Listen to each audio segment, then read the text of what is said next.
Hello, everybody. Welcome to Nintendo Pow Block. Happy New Year, everybody. Hope you had a good New Year, a good Christmas, Hanukkah, holiday, whatever you celebrated. I'm with my bro, him, the one, the only, Mr. Corey Derrick. Hello, good sir. Hello, Ed. How are you? Happy New Year. Happy New Year. I have to be dramatic. Were you being dramatic, or did you forget? I was being dramatic. Joe, you were doing and what my name was. No, you kind of sounded like the latter. I mean, I know we're all a year older, but dang. Yes. How are you? I'm good. I'm tired from all the bossy stuff is wrapping up. So that's kind of taking a lot of time, but also I'm okay. We've taken a little bit of a break and enjoying the holiday and enjoying the anticipation of the next Nintendo console and really planning out the year. I'm ready for 2025. It's going to be a good year for us, I think. We were talking like earlier, like through text, and just thinking about how this year is going to be super huge, not because of just the Switch 2, but all the games that's still coming out for Switch, that is going to be indie partners, first party, maybe some of the games that got announced at the Game Awards for hit Switch 2. Like, there's going to be a lot to definitely talk about once it is revealed about how the system looks, what it could do. Is it going to be easier to transfer our data? Will they be adding more to Nintendo Switch Online? Like, there's going to be so much that we're definitely going to be diving to once the information drops, and I'm definitely excited for it. Yeah, I'm excited too. I think sometime in the next 90 days, the Switch 2 is going to be announced, so that's exciting, right? I mean, before March 31st, so I have a feeling that it won't be announced yet. They literally said it's being announced before the end of their fiscal year, which is March 31st. So, oh, they did? Yeah, we literally did a whole episode on it. Ed's getting old, guys. Be patient with him. Nintendo is sneaky. Nintendo be like, yeah, we mentioned it, but we had to roll back plans and stuff like that. Nintendo senior block here. Oh wow! Well, I did say I'm the Pow Block Papa. So how you take the Papa part? Grand Papa, pretty much. Man, but in all seriousness, though, like we've shifted the schedule around a little bit. I'm quite excited because we talked about moving the show to Mondays because of news and just the way the other shows are falling. And yeah, so the executive decision was made that Nintendo Pow Block is now on Mondays. Yes, and the Boss Rush podcast will now release on Thursdays to make room for Expansion Pass on Tuesdays and Saturdays. Mm-hmm. After Dark's coming back every other week on Friday, and we'll alternate with Xbox Casuals every other Friday. It's a good schedule, Ed, if I do say so myself. Yes. And Expansion Pass Plus with the Boss Rush pre-show is now the Boss Rush Patreon show twice a month, and Pow Block 1-Up episode, which is the exclusive episode patrons get of this show. Yes, it's going to be a great time, Ed. I'm very excited. I love how you just say it in that tone, and then just be like, mm. Look, I'm tired, man. I just finished 3 Bossies recordings as of this recording of this episode. So Yeah. it's very cold. It's very late, and yeah, I don't know, man. I'm in a good mood. I'm tired, but I'm in a good mood. It's like a good, satisfied tired, and not a grumpy. I've been up too late tired. So Yeah, I had today off, and so I mean, I've been doing my Christmas shopping and stuff. Um Late Christmas shopping, everybody, I should say. Uh and I'm, I had to get some gifts and stuff for my family and everything. Uh so I got that. Uh but like I finally was able to give one of my employees her gift. Um so to break it down, I got her $15 Dunkin' Donuts gift card. I got her a box of, let's say, four pack of different flavor cocoa, like hot cocoa. I got her a candy cane flavor Hershey Kisses. Um that's in like an actual candy cane. And then I got her a blue Adidas hoodie for it. hmm, So cause everybody at my job is just like, I love getting gifts from Eddie. Like, he put some thought into it. So she's been a really great person. Um, we always crack up and everything. So I wanted to get her a gift and everything. So I got her a gift and everything, and she really appreciates it. So yeah. nice, But fun. yes. But thinking of 2024 and 2025, a lot has happened on the Nintendo side in 2024, and like Corey said, there's a lot that we're planning and a lot that we're excited to see um this year in 2025. And I kind of gotta ask you, Corey, um is there anything that you are super excited to see that um would make you just like jump out your chair, just say yeah, or anything, or something that you're hoping in the year that would make that, that would give you that feeling? I mean, nothing like super new. I mean, because I'm not expecting a new Zelda game, right? If we get Mm, one, it'll be a port of some sort, right? Because we got our new 2D Zelda game, we already got our new 3D Zelda game, so the next one's going to be a remaster or a port of something. yeah, Hopefully, Wind Waker or Twilight Princess. You're not getting both at the same time, everybody. I still am like, I know we were talking about it like what, like a year ago or whatever, of like a dual pack, when I'm like, yeah, I don't. They're not selling those games at the. They're going to sell them both for $60, and you're going to pay $60 for each one, right? So I'm guessing it's going to be Wind Waker, um, just because Twilight Princess has already been released on 3 consoles already, and Wind Waker is mm-hmm, only on 2. Uh, too. that would be my guess. But I think one of those would be a welcome addition.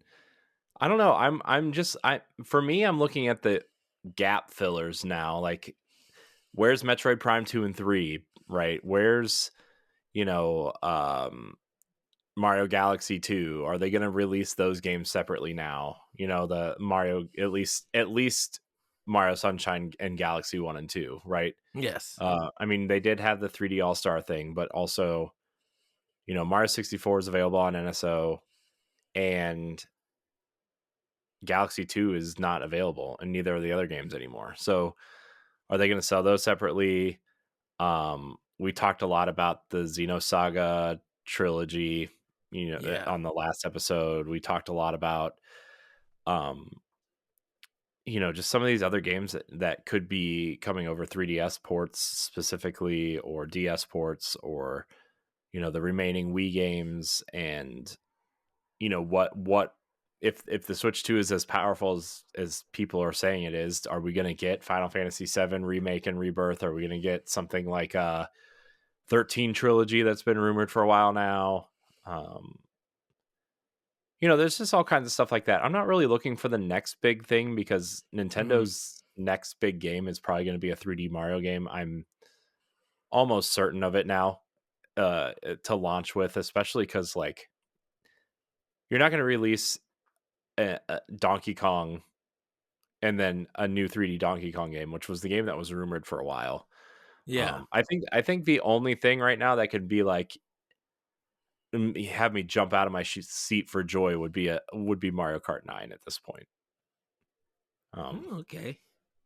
I mean, we've been playing Mario Kart 8 for 10 years now, 12 years or something It has been ridiculous. selling for 10 plus 12 I years. know, but it's just like I've been playing that game for so long. Like I've had that game longer than I've known my wife, like that game it's and but like I've still been playing it. I've been playing it with my Yeah. kids, and it's the first thing I ever made content about was Mario Kart 8. Like literally the first piece of content I ever put out on the internet was about Mario Kart 8. It's like this game has been out for so long that I'm like I would really like new Mario Kart, right? And as much as I Yeah. like Mario Kart 8 and the DLC that they put out and all that stuff, it's like it's time. Maybe give us Nintendo Kart this time around. Like I mean, you can probably still call it Mario Kart or whatever, but like put Samus in there, put Fox McCloud in there, put like make it the Smash Brothers of kart racers at this point. Yeah. Give us all. Give me Sora. Let me drive the gummy ship around uh as Sora and I don't know. Uh throw those little green orbs at people from Kingdom Hearts. I don't know at this point. Uh but I would like to see a Smash style cart. I mean, I don't know what you would really do different, honestly, except add more characters and make a bunch of new tracks because I think the mechanics in maybe add some new items because the mechanics in 8 are like so superb. It's almost like what would you do to the next Smash is like Smash Brothers Ultimate is the ultimate Ultimate. Smash Brothers. Like what do you do from there? Like How do you top it? yeah, it's like they almost put themselves in a corner of like, how do you make a new Smash Brothers now? Do you go back to the core 12 and just make it some hardcore fighter, or do you just do it all over again, add more characters, keep this as like a foundation and keep adding to it? Like, what do you do? Which would I probably be ideal at this point, right? It's like, here's our foundational fighter. It's Super Smash Brothers Ultimate. We're going to keep adding echo characters or new fighters or new stages or new what do you call them, the support characters, what do you call them? Here's a not shadow characters. No, not the Or echo characters, Echoes the characters. ones That's where what you I'm like thinking. throw the capsule out and like a character helps you, like like Shovel Knight, like when you throw that thing out and then he comes in and Oh, helps you. I guess just helpers. Assist Assist. trophy, assist, yeah, something like that. Anyway, whatever, doesn't matter. You have more of that, and Mario Kart could be treated the same way. The Mario sports games could be treated the same way. It's just like, I how do you go from there? Mario I Party would be want the perfect one. Like, I wonder for Smash, will Nitty talk to Sony and get like Astrobot or something? Because my thing is it's just like mm, I think Sakurai has that freedom hmm to go to anyone and ask. And if Nintendo just like, yeah, have throw them in, because I'm like, if this helps get sales and more expansion packs sold, why not? Because but if they kept the I oh, think their ties to PlayStation, um, in Smash are with Final Fantasy and Metal Gear, right? I think because of third party, yes, hmm but to It's just, but I mean, to those games are so associated with PlayStation, especially the PS1, right? Yeah. And then, I mean, I guess you could go get Crash and Spyro also because Microsoft owns them now, right? I But yeah. Well, I think, I mean, because they got Steve from Minecraft in it, mhm. so that's understandable. But Yeah, I but think Microsoft is playing a different, no pun intended, playing a different game than Sony is, right? yes, yes. But So, I think Nitty or Sakurai, I should say, not Nintendo. I think Sakurai could still play around and get maybe like Astrobot or Uncharted, or because my thing would be is that Sony's already at least got two games on their platform, MLB The Show and Lego Horizon. You know, Microsoft got Minecraft Dungeon and Minecraft Grounded, and um, I think it's just those three, and maybe one more. I think that Microsoft have, and so I'm like, if Sakurai worked with Microsoft for Minecraft, why not go to Sony and see if you could get Astrobot or something like that? I think the communications would definitely help. Because I'm like, well, Bandai Namco is a good thing for Nintendo and for Sony, so it wouldn't hurt to be like, maybe we if you don't give us the character or anything, or like even Power Rapper, can we use like a skin for our Mii's or whatever, or use them as an assist and stuff? And Sony's just like, yeah, we'll do that, because I feel like Microsoft and Sony is in the position of, in order for us to like a little bit somewhat thrive and be recognized and continue to be talked about, we kind of gotta work with Nintendo at this time. Because if Nintendo is dominating a lot of conversations outside of indies and third parties, I want to be in that conversation with them. So if that's the case, then heck, yeah, let's work. Come on, I'll be like, us at Sony, we had a good relationship with Nintendo. What happened in the past is what happened in the past. Let's try to work with this new team, this new business, and see what could come out of it. Because Microsoft's gonna be like, yeah, for sure. I'm like, if this is gonna get us recognized and make us money, same way it'll make you money. Let's do it. Let's go all gung ho. mhm. Yeah, I don't know. I feel like, I mean, I feel like PlayStation is going to utilize the Switch 2 more than people kind of think they are, Hmm. um, especially with older titles, like PS4 or PS5, early PS5 titles, Yeah. specifically like when the next God of War game eventually comes out. What's to say they don't put the first new game out there, right? Like the uh or like Horizon Zero Dawn when the third one comes out or something, I, right? Like what's dude, the and I think they I, totally were trying to test that with Lego Horizon Adventures to see if it was a viable solution, which I don't know if Lego Horizon Adventures moved the needle or not because it didn't sell well across the board anyway, but mhm. You know what? I literally wouldn't be surprised if the PSP and PS Vita games were remastered and released on Switch and Switch 2. Like I mhm, could see them using their handhelds, because I think the thing about it is like you get to play these awesome games again on this hardware, probably with better textures, better controls. You don't have to worry about the SD card or whatever. If we could get a resurgence and even sales and everything, and people bought these Switch games at $60, maybe they would buy our game still at $60 or or even even if you sold them at $50. 40, Yeah. like, or like, you release, what would be a huge hit actually would be, remember when PS towards the end of the or middle to end of the PS3's life cycle, they started releasing like the HD PlayStation 2 trilogies like Yeah. Jack and Daxter, Ratchet and Hmm. Clank, Yeah. Killzone, Resistance, like You throw a bunch of those PS2 trilogy packs on there, or like the God of War Origins collection with like that whole Greek saga on there, or like Dude, Target you used to start putting sit. those on Switch, like how many people would jump at the opportunity to play like the Sly Cooper trilogy, for example, d- on the Switch?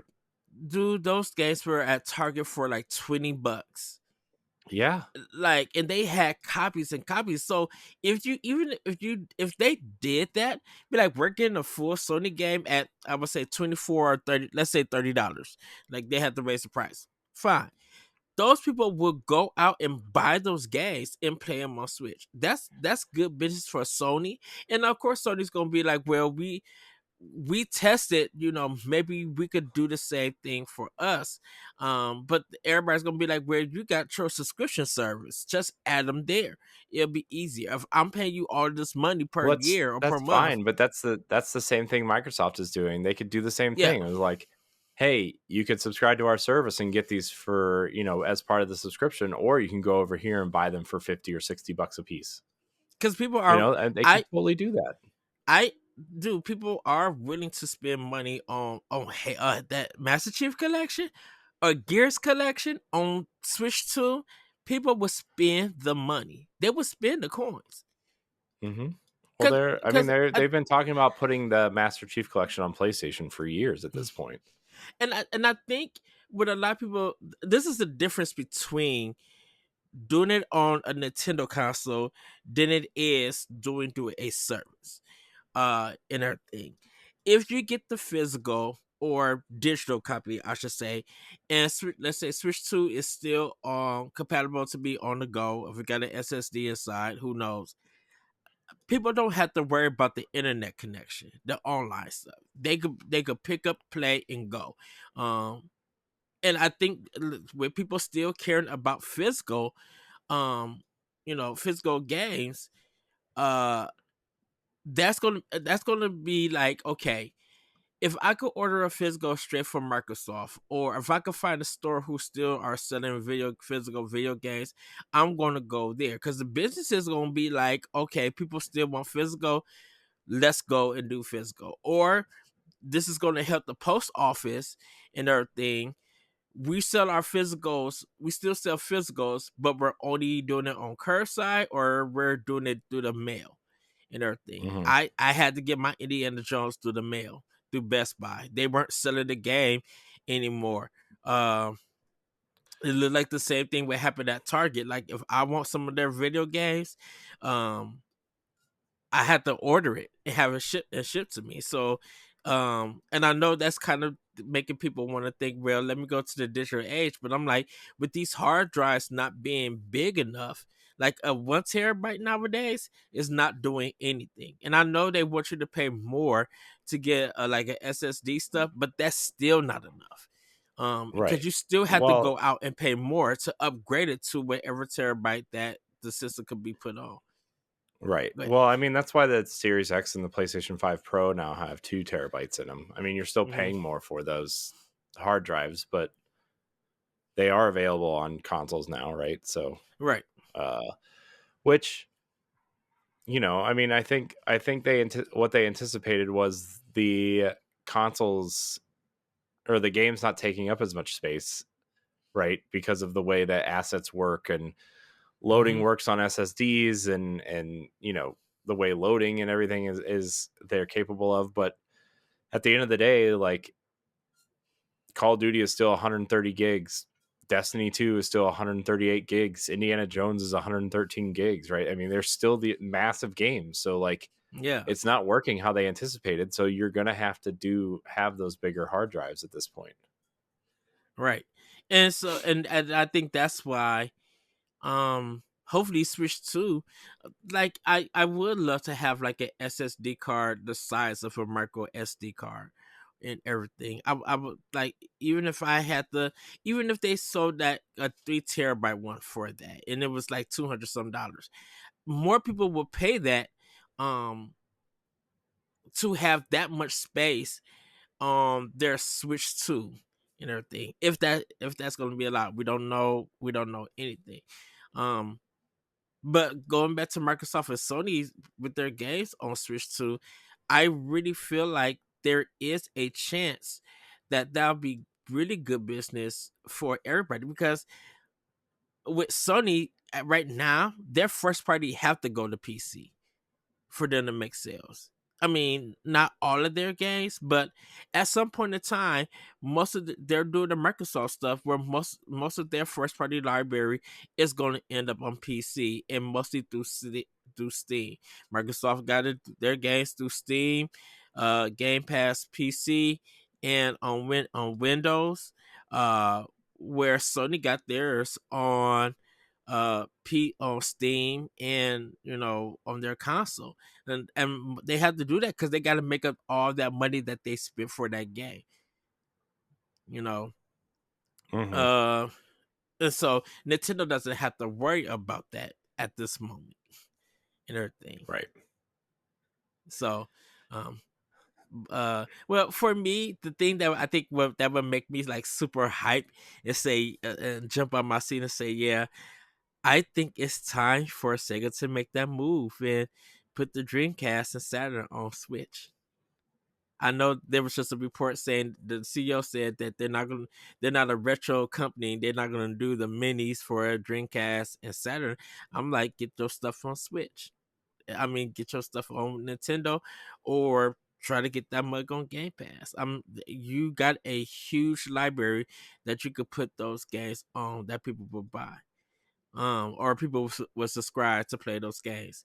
Um, I'm still waiting for a DS and 3DS and hopefully TurboGrafx. Like, I'm still waiting for a lot of systems to come to NSO, and I think we will get more of those systems once Switch 2 comes out. So I actually have a theory about DS and 3DS. Are you ready for this? Go ahead. Um, sorry, it's a little bit laggy because I'm downloading a massive file. So Hmm. probably not the smartest time to be doing that, but it's okay. We're recording locally, so you won't even catch it unless Ed does one of his whoop, whoop, whoop, whoop. Anyways, so I'm wondering if Nintendo has seen the success of PlayStation's Portal, and the way to play DS or 3DS games, at least on the TV, is they will sell a separate device or allow you to connect to your phone and have a holster for your phone to be a controller, the part of your controller, Hmm. and have that bottom screen remoted to your phone or your portal like device. Um, yes, So they could. similar to the Wii U gamepad, but like the that wouldn't be required to play it, or have some sort of like clamshell attachment to the top of it. Mm, I think they will probably rework controls and stuff to see if they could get it working. Um. Yeah. Well, I mean, we And saw Castlevania do it correctly, right? With the yes, Dominance collection. That's the yes, ideal way, but Nintendo likes to sell accessories, so of course. uh, it would be interesting to see what they could do with the smartphone usage, because in a way, and this is kind of smart glassing it, in a mhm. sense. Uh, but if Nintendo could do it that way, um, it would be very interesting. To see, And then because but then it's just like, here's the solution. Here's the solution when you take it on the go though, which is the solution I think they should have had for the current Switch. Is there's Bandai Namco does the vertical arcade thing where you can yes, play the Switch vertically, right? yes, You can have stand the screen on its side, and you can play arcade cabinets like that. yes, So, like, that would be my solution. Would be like, oh, well, you just make the Switch vertical, and then like for specific games that need to like, you know how the Zelda games you had to close the clamshell to open it back up to swap the screens or like Yeah. solve puzzles or switch the map to the bottom screen so you could draw on it or whatever. Like, have a specific button for that, I guess. Like, oh, one of the back triggers, or one of the, you know, maybe you click the analog stick in and it, simulates the closing of the clamshell. So let me ask you a question. Would you pay an extra $10 to have your whole NSO on the phone The to whole mimic NSO on the the phone? whole NSO on the phone, to treat it like a DS or 3DS? So you get your whole NSO subscription and everything. Mhm. It's just for $10 extra per year. Once you make that $10, you don't pay it again to next year or to the renewal, to put your whole NSO on the phone so you can play DS and 3DS games in that manner. I mean, I guess I don't know why, like, it would just go through the NSO app, right? Like, Mhm. I don't know. I feel like I This feel is like you would make more money selling the accessory that holds your phone than you would through the subscription, I mean, right? This is Nintendo. They're gonna try to get, and if they could get coin, they're gonna do what they can to get coin. I mean, that's fair, but my thing is, like, if you're gonna have a second screen be on your phone, why don't you just sell like a 24.99, or I mean, the backbone controller is $100. Like, they could Yeah, easily sell like a $50 or $60 controller that attaches to your phone to with be a the second screen while you're playing your DS game on the TV, I right? I wonder if they would do a controller, their own kind of controller that you could fit any phone in. Uh, And then it'd attach be the Switch to the top, or here's the other solution, Ed. Are you ready for this? yeah. Go ahead, I'm here. You make the Joy-Cons, right, for the Switch longer, and you slide your phone in the top, and then top of your phone becomes the top screen, and it somehow, like, it's like almost like an HDMI or USB-C out, video out, and, like, Hmm. the way the Joy-Cons connect to your Switch, it it feeds the video up to the NSO app on your phone, and it just knows Hmm. to play DS games. Uh, of course, we're making this all way too complicated, and we know Nintendo's not going to do any of that. They're going to sell their own All right. accessory. They sell their own alarm clock, Ed. It doesn't do I anything except play scenes and tell time for it works. $100. It They're works going to so sell well their for own me. device. It works so well for me. Hey, the thing is not even, you can't even buy it in Japan yet. So, uh, Hey, I don't know. I'm just saying. I think Nintendo would make their own device. I think they want to stay off the phones as much as possible now, because I think they saw the feedback. Well, no, because they put released Nintendo Music. God, I right. don't know, man. Who knows? Who knows? And I think because Maybe the Switch will just have like a screen that slides up and down inside you of know it. what, I wouldn't be upset about that. Would you pay an extra $100 for for a dual screen Switch? I mean, I already paid about 300-400 some dollars for a second Switch, so I mean, that's fair. Yeah. No. And you're going to do it again when they release the OLED model in 3 years. I think we all, if we have the finance and the financial ability to do that. Um, yeah, but like, Oh, yeah, we're terrible people. Dreamcast and Saturn for me, definitely would get me hype, and definitely TurboGrafx and TurboGrafx CD. Heck, just get like all the retro stuff: 3DO, Wonder Swan, Neo Geo. Yep. Because they weren't, well, Neo Geo is hard because they sell most of their catalog to do arcade classics. And then their Yeah.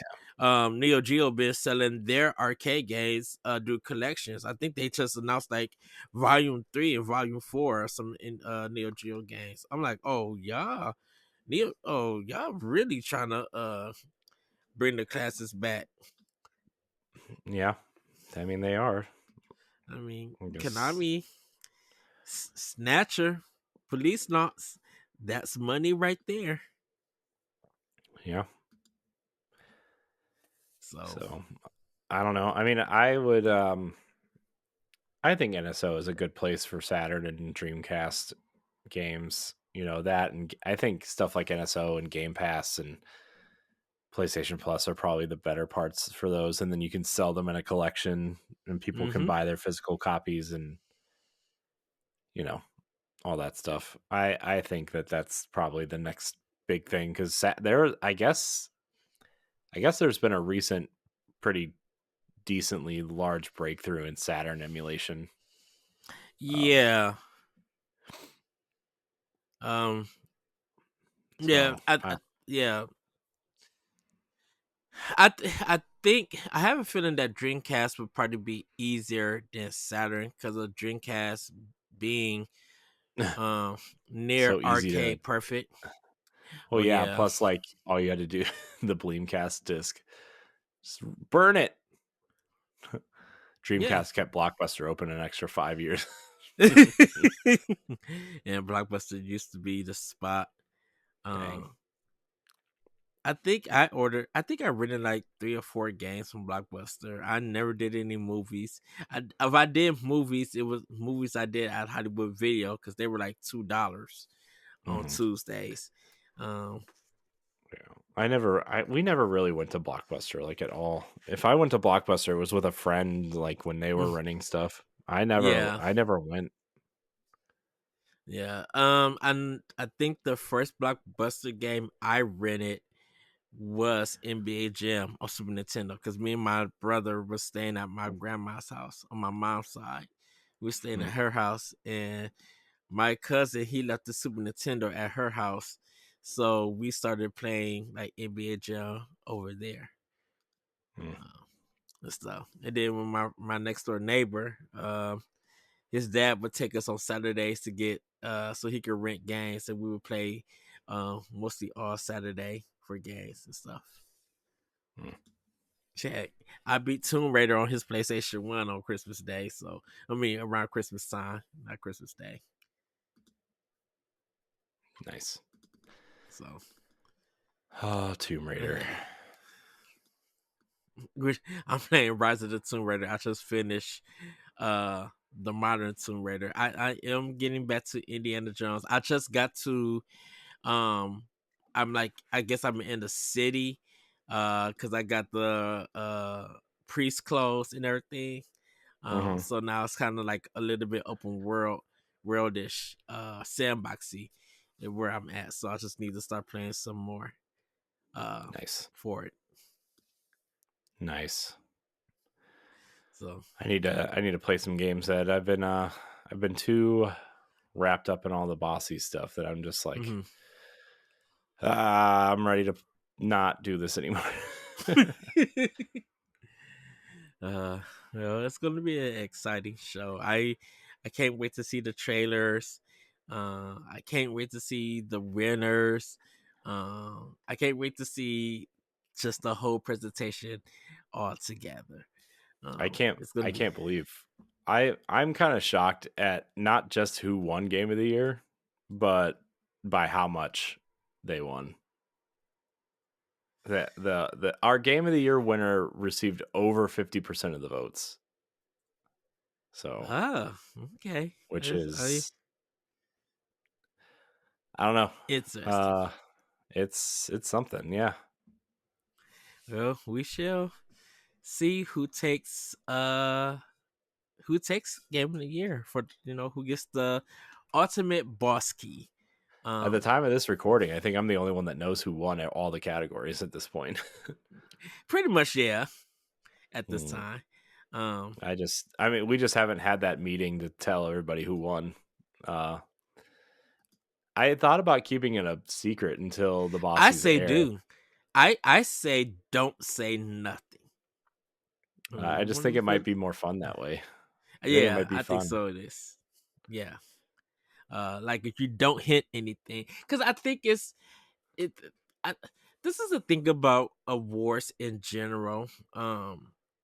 They're dumb. They're not dumb.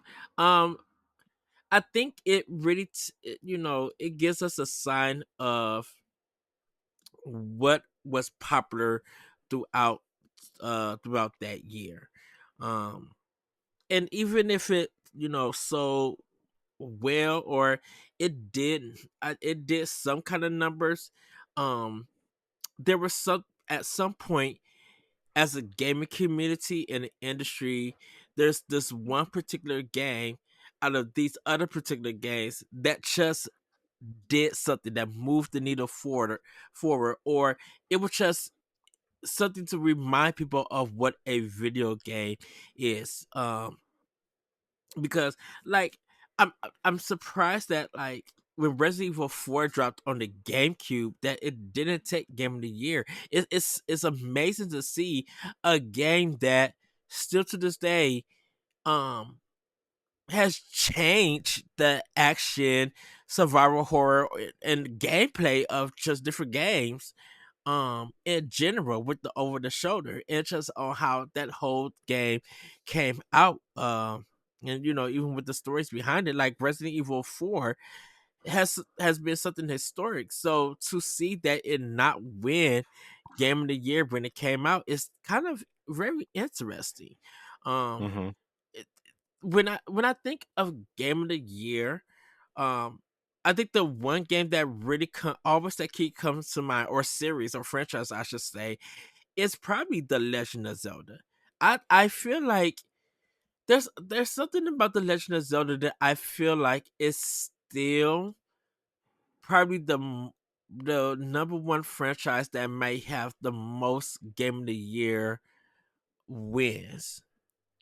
Um Mm, I don't know. because because I because I feel like Ocarina of Time has been a big one. I think that probably took it. I know Breath of the Wild got Game of the Year. Like that's undisputable. Um, I feel like Wind Waker also took Game of the Year unexpectedly. But I can't confirm or deny. I kind of feel like that. I don't know what other series has given The Legend of Zelda a run for its money to win Game of the Year. And I'm not so much meaning just modern day games. I'm just meaning as a collection. I'm just meaning as a franchise, I should say, because like even though The Legend of Zelda has so many entries, there's a lot in the series that people have taken away from, or taking away something from those games, and it just did something more, not just only for Nintendo, but the gaming industry in general, with other games and styles and indies nowadays. Um, I just feel like the Legend of Zelda is just it's a yeah, it is a powerhouse, but I feel like there's just something about giving that game a award for Game of the Year. I feel like a lot of the games is well deserved. You know. Yeah. Some would argue that it's not. Some of them are not well deserved. Um, Probably some of them rightfully so. I'm Well, looking I at mean, Skyward Sword yeah. specifically. But I kind of feel like Link Between Worlds, I feel like the regular Legend of Zelda, Link Between Worlds, Link to the Past, Ocarina of Time, Wind Waker, uh, Breath of the Wild, like just those six games. Um, and I'm taking Majora's Mask and Tears of the Kingdom and Link's Awakening kind of out of the discussion. I kind of feel like those six games are probably the most popular games in the Legend of Zelda series that still to this day get talked about or brought up in conversation. And I feel like each of them is strong enough to win their own game of the year award. Now, Legend of Zelda is very debatable because you do have like, I mean, that's an NES game, and you may have other games designed like that, but like that the Legend of Zelda just really is for some people like their first sandbox open world idea of having freedom in a game. You know, Yeah. it's nothing like really linear stage wise. Yeah. Well, Zelda's an important franchise, and I think it'll continue to be. Nintendo's going to continue to make that franchise its the highest quality possible, and Hmm. I mean, you saw what they did when they felt the formula was getting stale. They changed the entire way we think about Zelda now. So I, this brings me to like Sega. Like I can't say really for the sake of Master System what should have took Game of the Year, but I feel like if I just look at the Sega Genesis in general, I kind of feel like Streets of Rage 2 and Sonic the Hedgehog 2 rightfully deserves Game of the Year if they never had one. I feel like those are games that should have their own um should have got a Game of the Year award. Because like Streets of Rage 2, um outside of the music, the level design, the the, the controls, the moves on it, like it's not a simple beat 'em up game. It has secrets. It has different music that you can listen to in the option screen, because who was listening to background music in a video game instead of focusing on the level. Same thing with Sonic 2. Like Sonic the Hedgehog 2 on Sega Genesis has a powerful soundtrack, but it also has great level design, maybe one of the best bonus levels with the music on Sega Genesis. And there might be other games that have better mini games and stuff or bonus stages, but like you cannot deny that Sonic 2 on Sega Genesis, like that bonus level wasn't like making you bop your head and making you focusing on getting all the coins so you could go through those 3 rounds and get the chaos emerald. Uh, you know. yeah, yeah. I mean, Sega's another thing. I don't know. Did you see the comments about how Sonic Superstars was a disappointment or whatever? I did it. Yeah, they said that it was a disappointment on multiple levels where they probably shouldn't have released, 3 days before um Mario Wonderland. Wonder. Yeah. Mario Wonder, and then they just felt that they were trying to appease a fan base that doesn't really exist anymore with the 2D Sonics, and now they're Hmm. just going to kind of you know focus on um the 3D aspect with Frontiers. So, which is fine. I think people liked Frontiers for the most part, right? I think Sonic fans liked Yeah. Frontiers. Yeah. So, I don't know. I ordered it. It was $20 on Amazon, so I ordered it. I Uh got I got Frontiers on Xbox. Although I also ordered Sonic Superstars and Sonic what's the other one I ordered? Let's see, Yeah, what was one of the other latest? Oh, Sonic Origins. Origins. I So know I have Superstar on Switch, but I just haven't started it yet. yeah, Uh, I wanted to uh, play it and then I never got it because I bought Mario Wonder instead because I thought for the relevance of our show that would have probably been a better game to cover. yeah. I still need to get the Sonic and Shadow Generation. I still need Yeah, to I get do too. that. I really liked Uh, Sonic Generations. I think that'll be I think Sonic, because Sonic Cross Shadow Generations half a remake of Sonic Generations and the other half is the Shadow game, Yeah, right? yeah. So yeah, Um, that's hard to keep well, track of.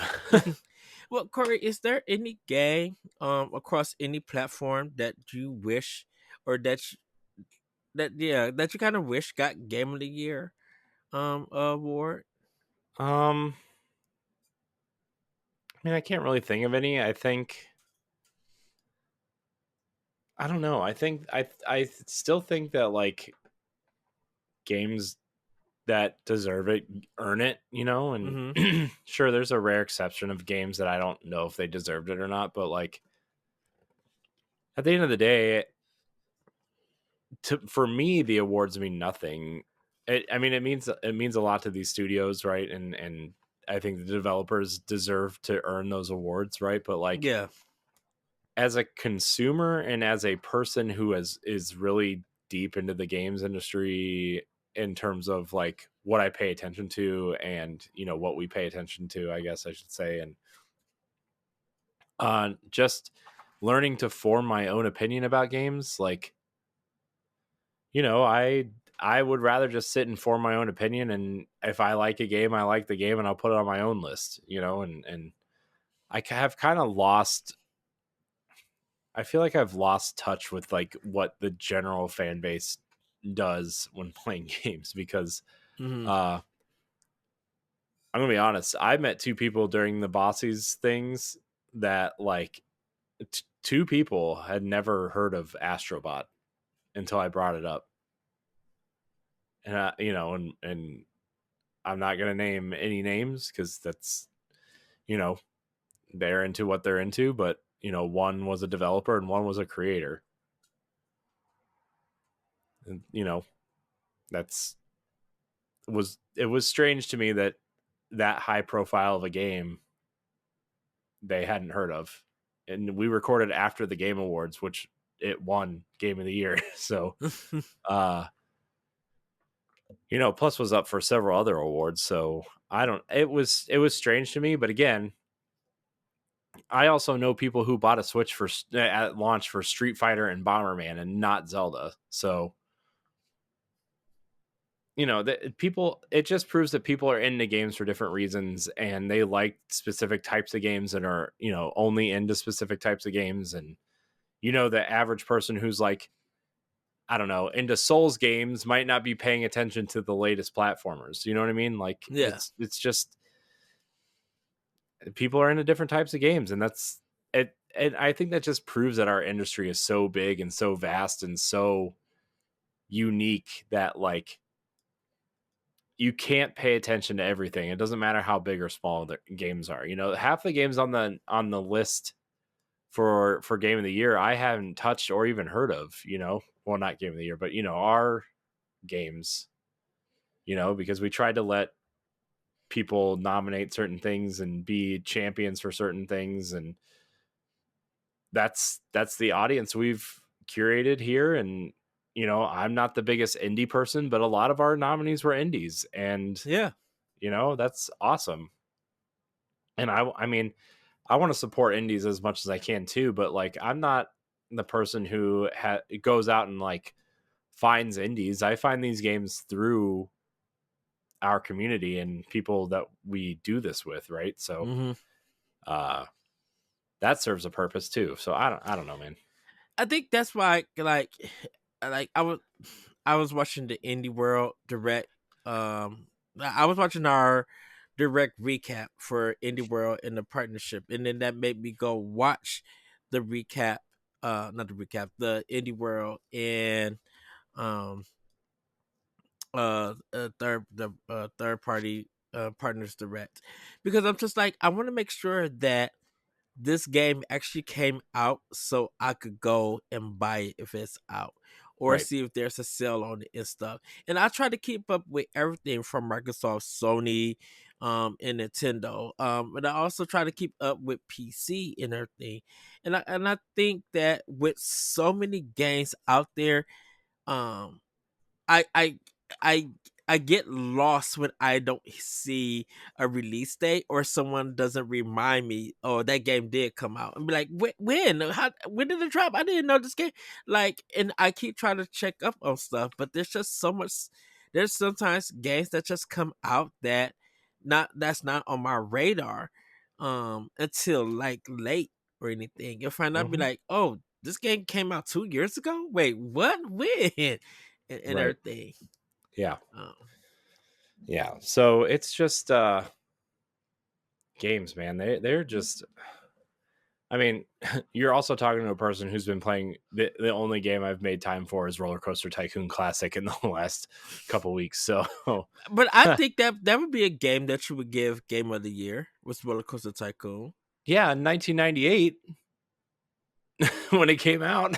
Well, that's what I mean. I'm like, what games do you feel like you would have, or personally think that should have got like a Game of the Year and everything? That's why I think that's why I Yeah, I said know. like I if know. I, I don't know. I can't think of any off the top of my head, but like, I wasn't thinking about games of the year in 1998. I was Mhm. looking up codes for the Sims to get infinite money and trying not to blow up roller coasters and Roller Coaster Tycoon because I was like scared that the fake pixelated people would die, you know. Dude, like I know I said I would give Roller Coaster Tycoon 3 Game of the Year, but that's only because of the sandbox mode. Because I can make my own roller coasters. That's Look, I admit that's the only reason why I literally bought Roller Coaster Tycoon 3 was just to make my own roller coasters. Hmm. Um, like I like roller because I love Roller Coaster Tycoon, the first one. Um, because of make like that game allowed me to make my own park, and that was like kind of my first sim style game. I know EA did like a roller coaster game on Super Nintendo, and everything, but it just wasn't what I wanted, like Roller Coaster Tycoon. It was just like Roller Coaster Tycoon, the first one, or classes I could say, was just like you not only have to build this park and everything, but you have to think about it in a business sense. And I never was trying to look up cheats for it. I always be like, can I make a park, and does everybody want just roller coasters? And not thinking about bathrooms and food and stuff like that. As much as I've been to Six Flags Great America, as much as you've been to like the Disney theme parks, like that's just stuff that I don't think about. I just think about making a product and putting it out and seeing if people would like it. Like, what can my creative mind create with a roller coaster? That's why I like Roller Coaster Tycoon 2 is good, but I think that's why I love 3. And I tried three's campaign and stuff, and it was okay and stuff, but for me, it was just about I just want to make roller coasters, and with Roller Coaster Tycoon 3 gave me that option where I could make anything I want and not worry about money. The only thing I had to worry about was the physics and the design, and the timing. Like, I love that, and so that's why I think I would have gave it a Game of the Year, was because of that sandbox feature. Yeah. You know, Hmm. shoot, you know, Nintendo gave us Super Mario Maker. Everybody, wanted to make their own Mario levels, and they did and put it out. And at a point in time, that was the thing for Nintendo. People made that a million game seller. Well, for both games, I say.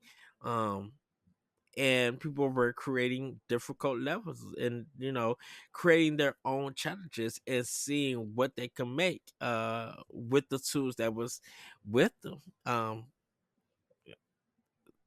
You know Yeah. Yeah.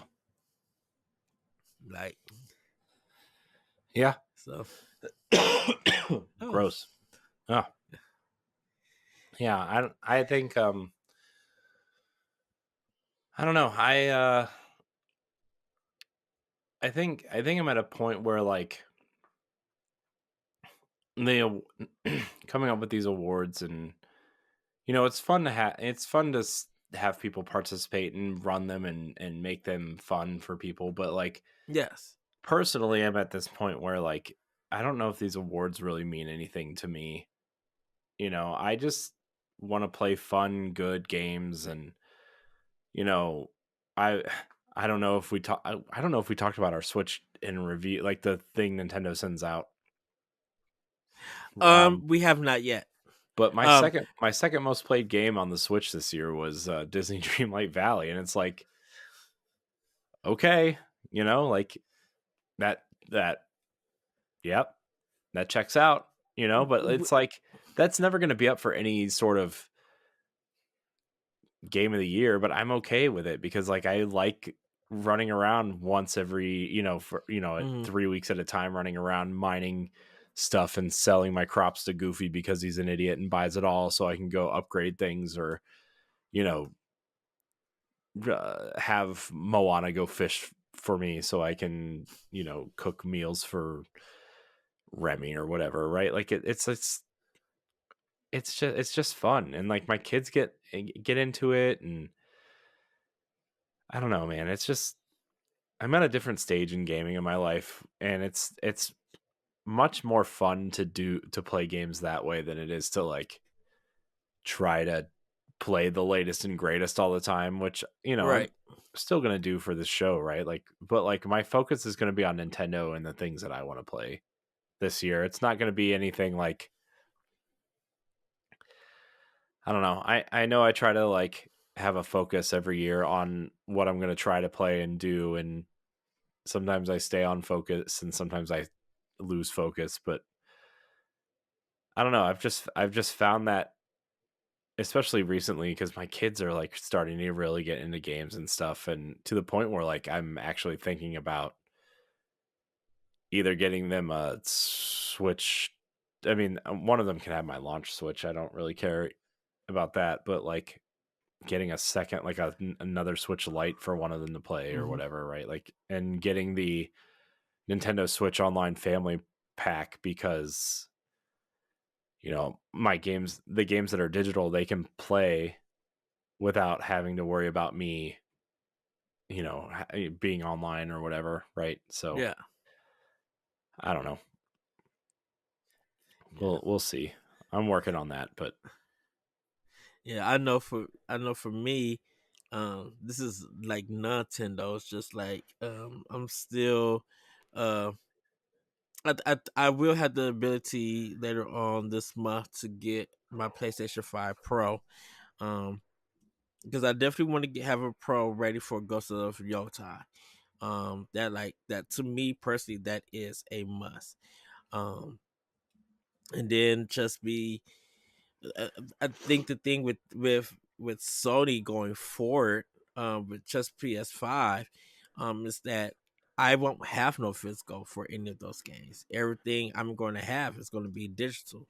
So I'm like there's going to probably be some stuff I would have to rebuy, um, like Forza Horizon. I don't think it's gonna read my physical copy save saying that I own the game physically, and then if I want to do a $10 upgrade, I could do that. I don't think the system's gonna do that and stuff. So I may have to just like wait for a sale for Horizon Forbidden West, or just skip it entirely and just play it on my PlayStation 4 and beat the game. Be like, well, I got the experience, I can move on. But well, like, is it not isn't the upgrade free? Isn't that the last one that's free on your PlayStation 5? it may be, but that may be only be for the digital versions. I don't think they're It's gonna be not. No, covering it's the for the physical. discs too. Right, but I don't. I'm not getting the disc drive for PS5 Oh, Pro. I'm well. keeping everything just digital. Ed's going all digital on a console. Somebody write that With the down. with the Pro, I have no choice but to Xbox and Nintendo. As long as they own offer physical, I'm going to go with the have that physical option. Unless Xbox go digital, which by the looks of it, I mean, I it was in Target today. The only thing that's in the Xbox section were headsets, controllers, and consoles, and gift cards. There were I no would games. I went to that's the same thing with my Target here by my house. The Target in Kenosha, Wisconsin, they had one section. They had the Xbox section, but they only had like one case and the new releases for the Xbox physical. Um, is that's the same thing that's happening at Best Buy too. I went to when I was with Jesse. Uh, we went to their Best Buy. They had an Xbox section, but it was the same thing. One section was for games, and they barely had anything. Or they had their games like bookshelf, and it was just like the accessories Hmm. and everything. Same thing with PlayStation.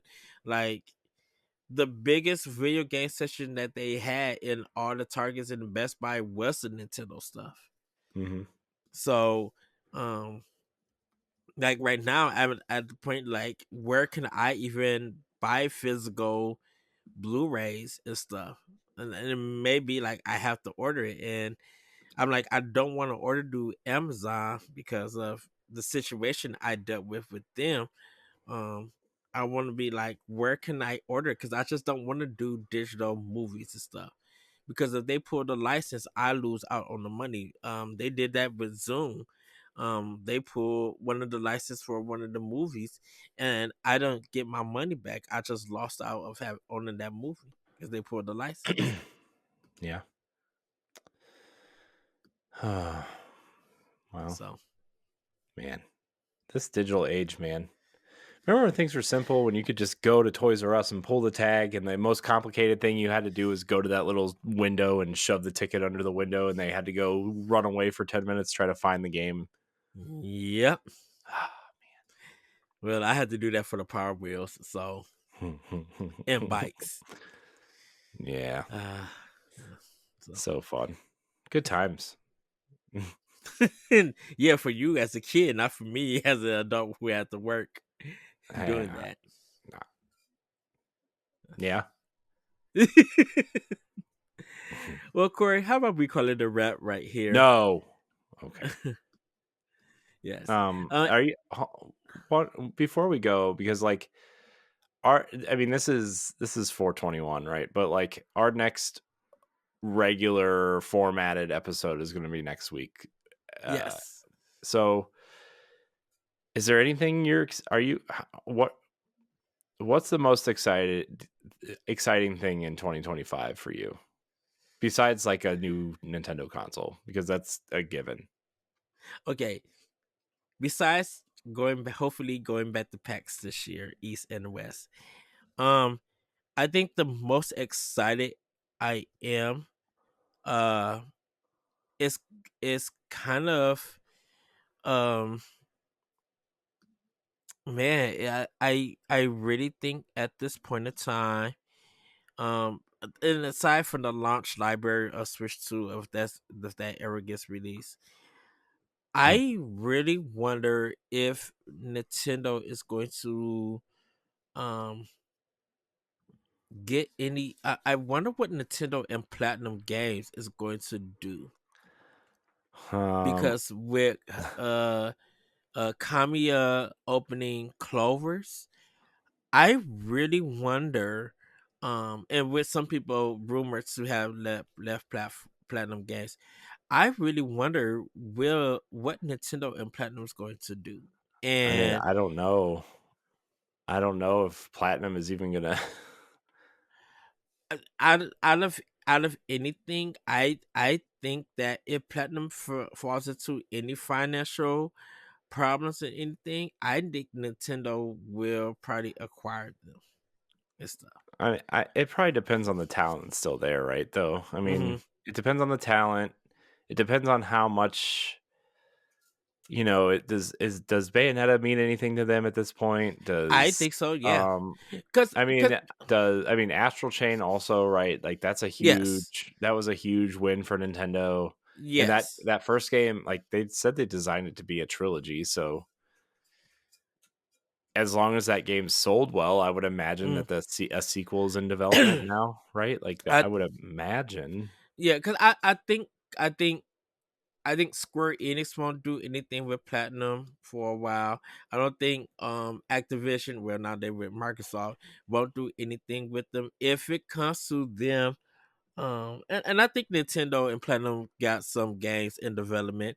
Um I think with Kamiya leaving, that won't interfere what Platinum Games are doing because I there's not, to be honest, I don't know what Kamiya was doing at Platinum Games that had him as a director releasing anything.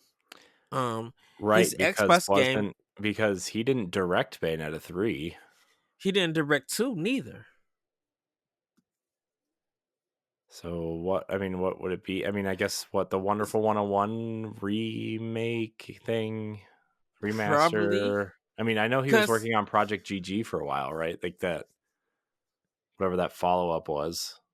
yeah, because that whatever that shoot 'em up game that was for Switch that came out, I think that was his last directed Soul project. Soul So something. yeah, I think that was his last directed project because his Xbox game ended up getting canceled. Mhm. Mhm. Mhm. So with him going working with Capcom and working uh on Okami 2, I just think that he didn't have a place at Platinum. So I think Nintendo is still fine because I think Nintendo's just like, we want to work with you guys as a company, as a team. So we have projects in mind. Bayonetta 4, Astral Chain 2. Um, Definitely with the help of Sega with the help of Sega, I think with Nintendo's investment and everything, um I think not only will we get Astral Chain 2, I have a feeling that we're going to get a Vanquish 2 or I mean, remaster Vanquish is Vanquish. out of all the games that they've made sequels to, Vanquish is the one I'm shocked they haven't made a sequel to. Mhm. I mean, Yeah. not that like Vanquish was like a massive game or anything, but like it still shocks me that we never got a. I mean, you made a sequel to Bayonetta, but not Vanquish. Come on. Well, I wonder if there's going to be I'm also shocked Vanquish never came to Switch either. exactly that's what needs to happen. Um I really wonder, even after with Okami 2, I wonder if Capcom's going to give Kami Devil May Cry back. That's going to be the interesting thing. Yeah, maybe. I don't know though because Devil May Cry 5 was received pretty well. Yeah, but I think he wants to return. I have a feeling that he wants to return back to his baby. Because I'm Yeah, just or like, he might get something new. Maybe he'll head up the new Dino Crisis game. well, he does this. I'm I just don't kidding. think That was a he's. joke. I don't think he's. No, I. He could do something with Dino Crisis. Kamiya is very talented. He is very thoughtful and very talented. Um, it would be something new for him to execute. Because I think he was. Did he make a version of Resident Evil 4? Or had I no Yeah, it was the original Devil May Cry originally a was originally Resident Evil 4, before? and then they changed Okay, it to a new IP, and then Resident Evil 4 became what it was. So yeah. I mean, true. I with him talk with them shoot because I think the thing about with Kamiya is just like, okay, you're gonna return to Okami. We need that Beautiful Joe 3. mhm, Like like you know that people will want it and mhm, everything. So, but I think my hype is going to be looking forward to what Nintendo and Platinum Games does. mhm, Because with Sony and Kanazawa, um, or uh, that company, how they making like a side business and stuff, and still be able to mhm, let From Software be independent, and everything. They knew that it would have been bad press if they would have bought that whole company. mhm, Because the thing about it is just like, if you keep all of these games that's from software on your platform, you're going to end up hurting that business. Mm-hmm. Every, I'm sorry Microsoft, and I'm sorry Sony, but y'all acquisitions of these companies have hurt a lot of your own businesses. I mean, look what they did to ZeniMax. Look what they did to Bungie. Yeah. Yep. So I think a lot of companies be like, yeah, we're fine being acquired, but now we know that in our contract, if we're going to be acquired by you, we need to make sure that we can still make platforms games. Because if we can't, I'm if I was you as a business, I wouldn't sign that check or that contract line. If I can't make multiplayer games, not multiplayer games, if I can't make for multi console, I'm not signing the contract, because if my game or our studio game doesn't sell well, and it's more about sales than just being on your subscription based game, your service. If our game don't sell well, we have um there's going to be a chance that we have to let a lot of people go, or you might shut our studio down or have us do something else just to stay open and be a support company. And if we're going to be a support company, that really means that we can't really make our own games anymore. And Yeah. I wouldn't risk that with Sony or Microsoft at this point in time. Yeah. So, Well, but Corey, how about we call that a wrap yeah, we can for probably our get out of here, first huh? episode? Yes. Yeah. Yeah. Happy New Year, everybody. Hope everybody had a safe and happy holiday. Hope everybody got what they wanted for Christmas or Hanukkah, or, not that that's what it's supposed to be about, but, Mm-hmm. Consumerism. So, Yes. yeah, hope everybody enjoys some games, and here's to a new year of content, Ed. Here's to we're gonna hit some milestones this year, right? I mean, 450 episodes of this show, and Yeah, probably 300 to the Boss Rush podcast, and getting close to 500. 250 for Tower Casuals. There's some big milestones this year, man.